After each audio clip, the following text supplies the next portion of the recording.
প্রিয় দর্শক, স্বাগত আমাদের নিয়মিত সাপ্তাহিক আয়োজন চায়না বুলেটিনে। আপনারা জানেন, চীন পৃথিবীর বৃহত্তম রাষ্ট্রগুলোর একটি। চীনের রাজনৈতিক, সমাজতান্ত্রিক, প্রশাসনিক বা কূটনৈতিক ঘটনাবহুল খবরগুলো বন্ধু প্রতিম দেশ বাংলাদেশের দর্শকদের সাথে ভাগ করে নিতেই চায়না মিডিয়া গ্রুপ সিএমজির এই বিশেষ আয়োজন। সঙ্গে আছি আমি তামান্না জেনিফার। জানিয়ে দিচ্ছি বিশেষ বিশেষ ঘটনার শিরোনাম। সিপিসির প্রতিষ্ঠা বার্ষিকীতে 1 জুলাই পদক দিলেন কেন্দ্রীয় কমিটির সাধারণ সম্পাদক শি জিনপিং। এআই উন্নয়ন ও বৈদেশিক বাণিজ্য জোরদারে নির্বাহী বৈঠকে লি ছিয়াং। যুক্তরাষ্ট্র ইরান আলোচনার গতি বজায় রাখার আহ্বান চীনের পররাষ্ট্রমন্ত্রীর। জাতিসংঘের কেন্দ্রীয় ভূমিকা জোরদারে সমর্থন। চীনের কমিউনিস্ট পার্টি সিপিসি গণতান্ত্রিক বিপ্লব, সমাজতান্ত্রিক বিপ্লব, রাষ্ট্র গঠন, সংস্কার ও আধুনিকায়নে উল্লেখযোগ্য সাফল্য অর্জন করেছে।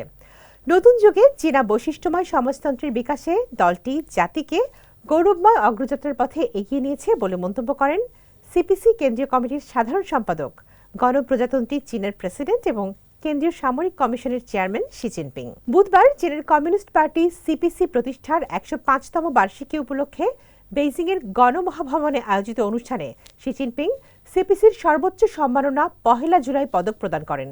সিপিসি ও চীনা জনগণের প্রতি অসামান্য অবদানের জন্য 8 জন সিপিসি সদস্যকে এই পদক দেওয়া হয়। অনুষ্ঠানে দেওয়া ভাষণে প্রেসিডেন্ট শি বলেন, 105 বছরে দলটি চীনের জনগণের সুখ সমৃদ্ধি এবং জাতির পুনরুজ্জীবনকে নিজেদের প্রধান দায়িত্ব হিসেবে নিয়েছে।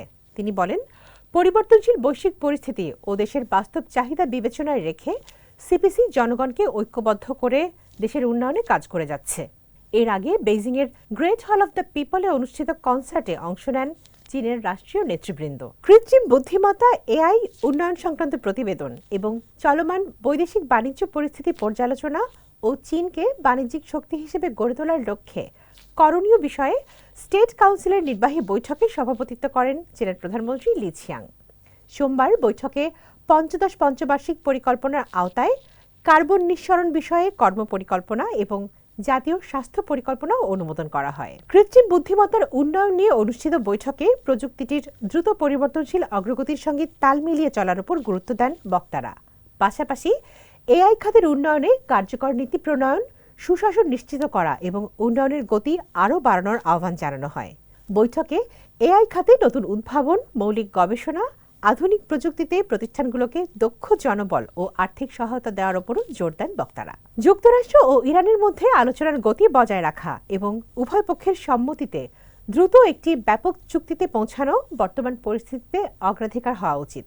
মঙ্গলবার বেইজিংয়ে সৌদি আরবের পররাষ্ট্রমন্ত্রী প্রিন্স ফয়সাল বিন ফারহান আল সৌদের সঙ্গে বৈঠকে এমন কথা বলেছেন চীনের পররাষ্ট্রমন্ত্রী ওয়াং ই। ওয়াং বলেন, যুক্তরাষ্ট্র ইরান পরিস্থিতিতে সমঝোতা স্মারক রক্ষা ও বাস্তবায়ন, আলোচনার ধারাবাহিকতা বজায় রাখা এবং একটি চুক্তিতে পৌঁছানো জরুরি, যা আঞ্চলিক দেশ এবং আন্তর্জাতিক সম্প্রদায় স্বাগত জানাবে। তিনি বলেন, লড়াইয়ের চেয়ে আলোচনা এবং সংঘাতের চেয়ে সংলাপই উত্তম।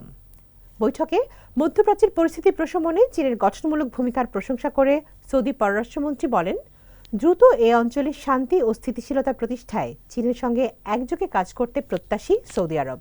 এদিকে মঙ্গলবার বেইজিংয়ে জাতিসংঘের পরবর্তী মহাসচিব পদপ্রার্থী মারিয়া ফার্নান্দা এসপিনোসার সঙ্গে সাক্ষাতে ওয়াং বলেন, চীন দায়িত্বশীলতার সঙ্গে নির্বাচন প্রক্রিয়ায় অংশগ্রহণ করবে এবং জাতিসংঘকে তার কেন্দ্রীয় ভূমিকা পালনে সমর্থন জানাবে। এর আগে জাতিসংঘের অপর মহাসচিব পদপ্রার্থী ম্যাকিসনের সঙ্গে সাক্ষাতে বিশ্ব প্রশাসনে জাতিসংঘের নেতৃত্বস্থানীয় ভূমিকা জোরদারে চীনের সমর্থন পুনর্ব্যক্ত করেন পররাষ্ট্রমন্ত্রী। দর্শক, এই ছিল আমাদের এবারের আয়োজনে। আবারও দেখা হবে চীনের সমসাময়িক খবর নিয়ে আগামী সপ্তাহে একই দিন একই সময়ে।